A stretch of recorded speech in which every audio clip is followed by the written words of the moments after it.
अध्याय 9. मैत्रेय म्हणाले, विदुरा, कपिल महामुनी हे तत्स्वरूप विषयाने युक्त असलेल्या सांख्यशास्त्राच्या ज्ञानाचे प्रवर्तक होत. त्यांनी केलेले भाषण ऐकून त्यांची माता देवहूती हिच्या मनावरील अज्ञानाचे आवरण नाहीसे झाले. तिने नमस्कार करून त्यांची स्तुती केली. देवहूती म्हणाली, प्रत्यक्ष ब्रह्मदेव तुझ्या नाभी कमलापासून उत्पन्न झालेला असताही त्याच्या दृष्टीस तुझे स्वरूप पडले नाही, म्हणून त्याने त्याचे नुसते ध्यानच केले. तू उदकामध्ये शयन करणारा असून पंचमहाभूते, इंद्रिये, शब्दाधिक विषय व मन यांनी व्याप्त आणि सत्वादी गुणांच्या प्रवाहाने युक्त अशा सर्व प्रपंचाचे बीज आहेस. जगाची उत्पत्ती, स्थिती व लय तूच करतोस. ब्रह्मदेव, विष्णू आणि शंकर ही तुझीच रूपे होत. तुझा संकल्प कधीही व्यर्थ होत नाही. जगातील सर्व व्यवहार तुझ्याच शक्तीपासून होतात. तुझ्या शक्ती अनंत आहेत. सर्व प्राणीमात्रांचा नियामक तूच आहेस. प्रलयकाली हे जग तुझ्या उदरामध्ये लीन झालेले होते, तेव्हा तुझे शरीर फारच मोठे असले पाहिजे. असे असता माझ्या उदरात तू राहिलास तरी कसा? किंवा त्यात काहीच विशेष नाही, कारण प्रलयाच्या वेळेस तू हे सर्व जग आपल्या उदरात साठवून बालकाचे रूप धरून व पायाचा अंगठा आपल्या तोंडात घालून वडाच्या पानावर शयन केले होतेस. त्या तुला माझ्या उदरात राहणे काय अवघड आहे? शरीर धारण करण्यात तुझा उद्देश इतकाच असतो की दुष्टांचा नाश करावा आणि सज्जनांचे रक्षण करावे.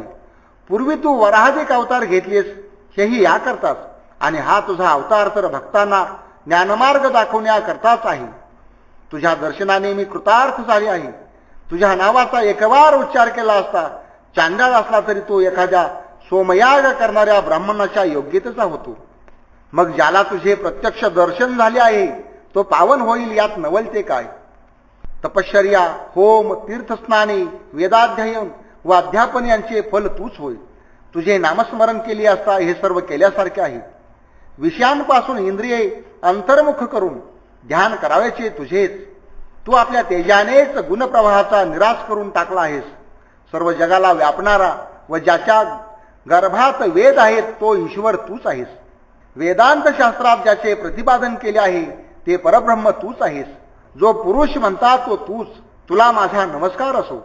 मैत्रेय म्हणाले, याप्रमाणे कपिल नामक पुराण पुरुषाची स्तुती केली असता कपिल महामुनींनी आपल्या मातेस उत्तर दिले.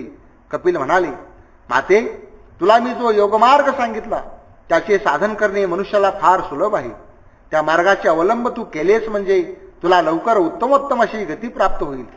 मोठमोठे ब्रह्मवेत्ते पुरुष याच मार्गाचा स्वीकार करतात. यावर तू विश्वास ठेव म्हणजे तू संसारातून मुक्त होशील आणि जन्म मरणरहित अशा माझ्या स्वरूपास प्राप्त होशील.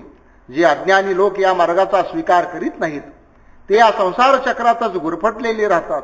त्यांची सुटका कधीच होत नाही.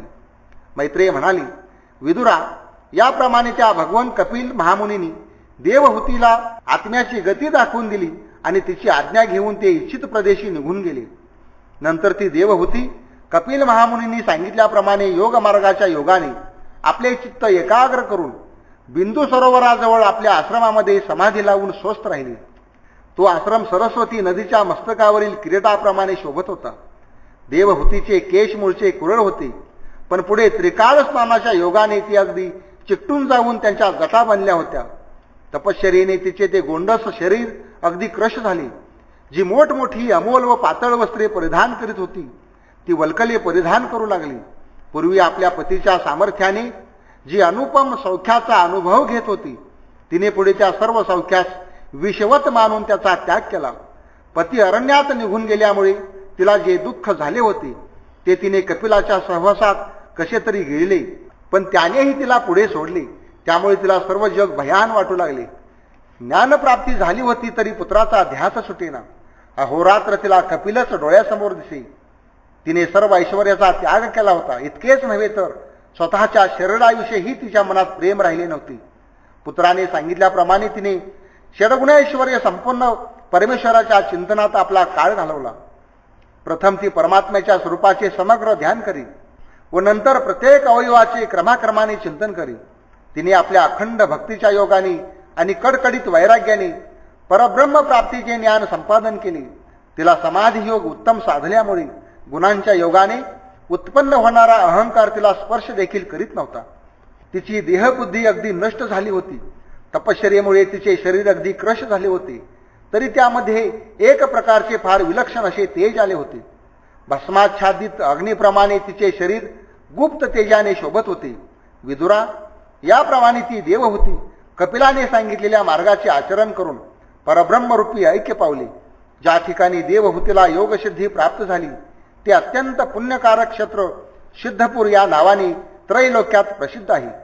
योग मार्गाच्या योगाने देवहूतीच्या शरीरातील सप्त धातुरूपी मल नाहीसे झाले. ते शरीर नदीरूप परिणामास पावले.